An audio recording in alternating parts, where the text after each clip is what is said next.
If your goal is to get leaner, get stronger, and if you're over the age of 40, 50, whatever, like I am, and you want to be the person that is able to play with their freaking grandkids on the playground and not sit there on the park bench wallowing in their own body fat, misery, and poor health, then you're going to have to make a substantial, massive change. And that change is going to come with hard freaking work.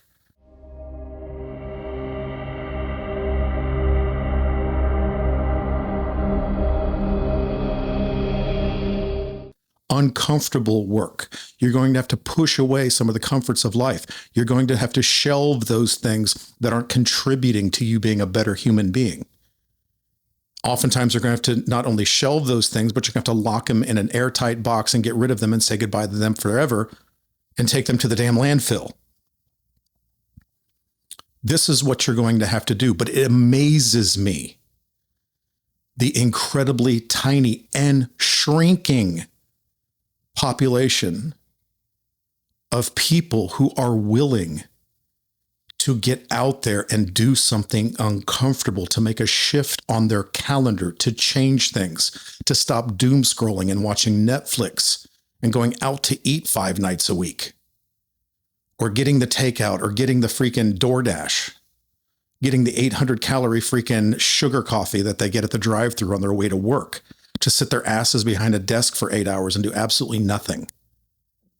They're going to have to be uncomfortable and go to the gym after work, or at 4 a.m. before work, or on their lunch break, instead of eating freaking Burger King or Taco Bell, or some variation of some shit that they think is somehow healthy for them because Doris in the cubicle next door said it was.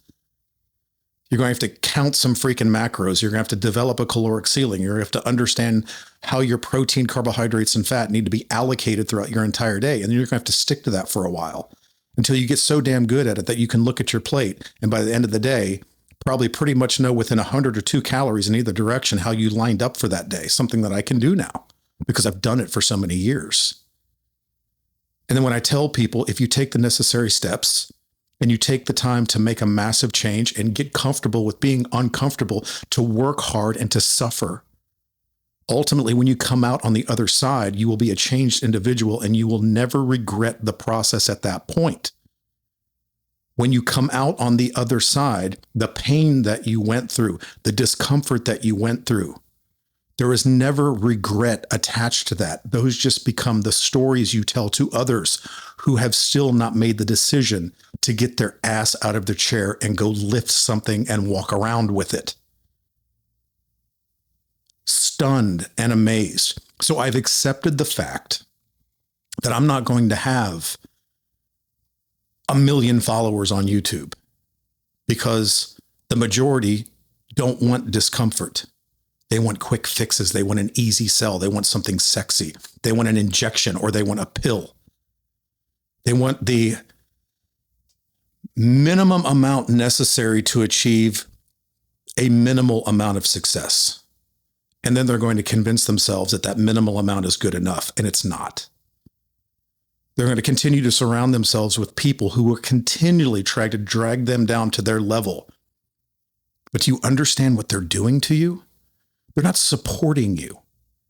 They're encouraging you to get down to their level because it justifies their laziness or lack of ability or resolve or dedication to actually completely change course and make an absolute stunning change in their lives. And I think deep down they know that it is going to be hard. It's going to hurt. It will never make sense to me how so many, you may even be watching me now if you've lasted this long, and you'll nod your head and listen to the things that I'm saying, but you will still not take action. And I'm still, after 30 years, cannot wrap my head around that. I was positioned last year to make a run at getting a pro card in bodybuilding in the Masters division. I had finally figured it out. I'd figured out how to really get that freaking peeled and conditioned to be able to compete at that level. And I thought I was going to do that. And then a dramatic shift occurred where it hit me that at my age, that I should be doing things that are only going to facilitate me being the greatest human that I can possibly be to the greatest level of my genetics, and do that for my family, for others, and to live a long quality life, to be there for my grandchildren, to be there for my even grown children who will still rely on me until the day I die, like I sometimes rely on them, to be the best husband and father that I could possibly be, to be a provider and protector, not chasing self-glory on a stage with a trophy and a little tiny card that says, congratulations, you're a pro, when there's really nothing to be gained from that other than just the satisfaction of doing it. Now the goal has become something to where, as I build myself and mold myself into the best human that I can possibly be, the result of that work, sacrifice, and effort will be that I will be better for others. There is no greater dopamine hit than showing kindness, help, and support to others.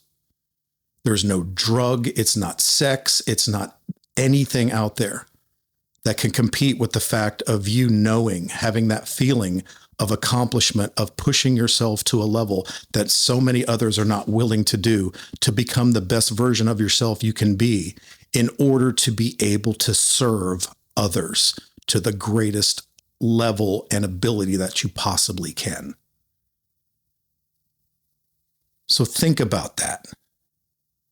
If I can help you, reach out and let me help you.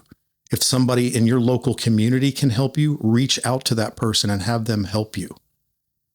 But make sure that they have a level of sincerity and authenticity that is almost just dripping from them.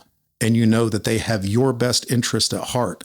And it's not just so they get more clicks and follows and more esteem and fame and pad their own ego, giving you half truths and half information because it sounds trendy, cool, exciting, and controversial and compelling on the internet. Fear-mongering doesn't bring results. It's digging in, putting in the hard work. Many programs will get you there. Many diets can get you there. But the thing that is always a constant is effort. Consistent, daily effort. It was Seth Feroce. If you're familiar with him, if not, look him up. He has a phrase that he uses all the time that I use as well. And he says, I don't have problems. I just have more work to do.